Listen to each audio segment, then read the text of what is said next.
മുംബൈയിലേക്ക് പോവാം. പ്രേക്ഷകർക്ക് അറിയാലോ, അത് ഉറങ്ങാത്ത നഗരമാണ് മുംബൈ. പകലും രാത്രിയും ഒരേപോലെ സ്വാതന്ത്ര്യത്തോടെ ആളുകൾ പുറത്തിറങ്ങി നടക്കുന്ന ഒരു നഗരം.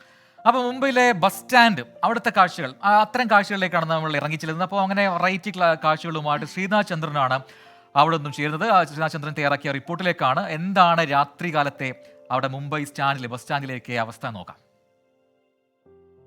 നമസ്കാരം. രാത്രി ജീവിതം വല്ലാതെ ആസ്വദിക്കുന്നവരാണ് മുംബൈക്കാർ. രാത്രി ആളുകൾ ഒത്തുകൂടുന്ന നിരവധി സ്ഥലങ്ങൾ മുംബൈയിലുണ്ട്. പക്ഷേ എല്ലായിടത്തും പോയി ആ ഇടങ്ങളിലെ കാഴ്ചകൾ പ്രേക്ഷകരിലേക്ക് എത്തിക്കുക ഈ ചുരുങ്ങിയ സമയത്തിൽ സാധ്യമല്ല. അതുകൊണ്ട് മുംബൈയിലെ ബാന്ദ്രയിൽ ആളുകൾ വലിയ തോതിൽ രാത്രി എത്താറുള്ള, ഒത്തുകൂടാറുള്ള ഒരിടത്തേക്കാണ് നമ്മൾ പോകുന്നത്. ഒരു സൂപ്പർ താരത്തിൻ്റെ വീട് കൊണ്ട് പ്രസിദ്ധമായ ഒരിടമാണ്. അതിന് തൊട്ടടുത്ത് മറ്റൊരു സൂപ്പർ താരം കൂടിയുണ്ട്. അവിടെ കൂടി നമുക്കൊന്ന് പോയി വരാം.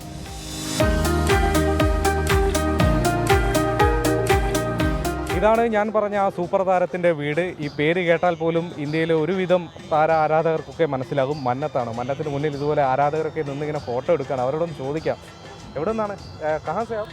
ഫാൻ ഹൈ ക്യാ ഷാരൂഖ് ഖാൻ? बहुत बड़ी पसंद मूवी कौन सा है? Favourite movie? दिलवाले दुल्हनिया ले जाएंगे। शाहरुख खान को देखा? नहीं देखा, देखना देखने का वो आगे तो अच्छा रहेगा। अच्छा, कहाँ से आया आप? हम आंध्रा से। പകൽ കാഴ്ച പോലെ തന്നെ രാത്രിയും മന്നത്തിന് മുന്നിലേക്ക് ഇതുപോലെ നിരവധി ആരാധകർ ഇങ്ങനെ വന്നുകൊണ്ടേയിരിക്കും. അതിന് ഈ സമയപരിധി ഒന്നുമില്ല. അർദ്ധരാത്രി കഴിഞ്ഞുമൊക്കെ തന്നെ ഈ ഏരിയയിൽ ബാൻഡ് സ്റ്റാൻഡ് പരിസരത്ത് ആരാധകരെ കാണാം. ഷാരൂഖ് എപ്പോഴെങ്കിലും ഒന്ന് പുറത്തേക്ക് വന്നൊന്ന് കൈവീശി കാണിക്കുമോ എന്നൊക്കെയാണ് അവരുടെ പ്രതീക്ഷ.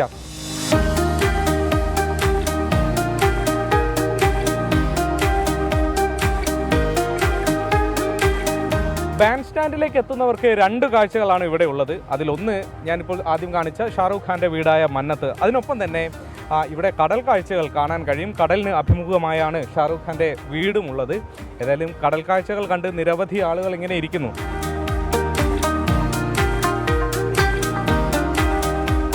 ഇവിടെ രസമുള്ള ഒരു കാഴ്ച കൂടിയുണ്ട്. അത് ഞാനിപ്പം യാദർശികമായാണ് കണ്ടത്. ഒരു കക്ഷിയാണ്, ഒരു പ്രതിമ മനുഷ്യൻ. അത് ദൃശ്യങ്ങൾ തന്നെ നമുക്ക് നേരിട്ട് കാണാം.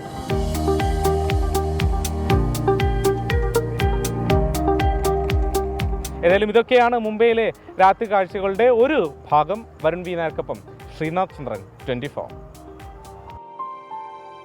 അപ്പം മുംബൈയിലെ ബാൻഡ് സ്റ്റാൻഡിൽ നിന്നുള്ള വിവരങ്ങൾ അല്ലെങ്കിൽ അവിടുത്തെ വിശേഷങ്ങളാണ് ഇപ്പോൾ ശ്രീനാഥ് ചന്ദ്രൻ പങ്കുവച്ചത്. യെസ്. അപ്പൊ നമ്മള് മാഷേട്ടൻ ഒരു കാര്യം പറയുന്നു.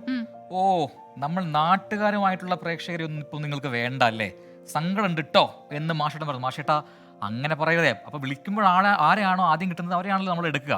നിങ്ങൾ വിളിച്ചുകൊണ്ടേയിരിക്കുക. എങ്ങനെ വിളിക്കണം എന്നൊക്കെ ആൾക്കാർ ചോദിക്കുന്നുണ്ട്. കൂടുതൽ വിളിക്കുന്നത് വിദേശത്ത് നിന്നായതുകൊണ്ടായിരിക്കാം അങ്ങനെ കണക്ട് ആവുന്നത്.